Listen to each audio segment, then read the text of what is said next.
My name's Heather Elliott-Famularo, and I'm the new Department Head for Digital Media and Design at the University of Connecticut.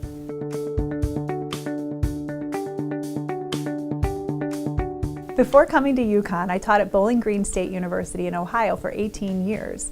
While I was there, I taught primarily video production, but I also taught some web and interactive work, some digital imaging, and even a little bit of Maya.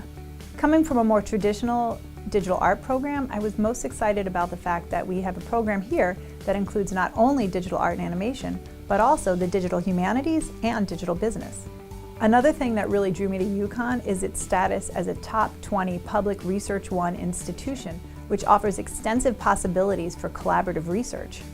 I was surprised to learn that there isn't a video or filmmaking program at UConn, so that's something that I would love to develop a concentration in within DMD. There's a huge interest in live-action short-form film production within the department, so I'd love to see us develop a more robust offering of film and video courses within the major.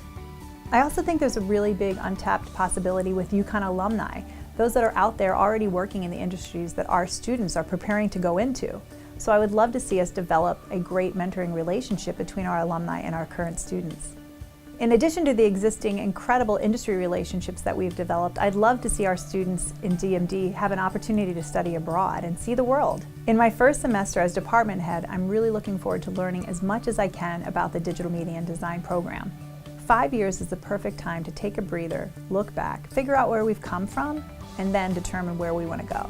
And the most exciting thing for me is to be able to help lead this vision and to help determine what do we want the future of DMD to become.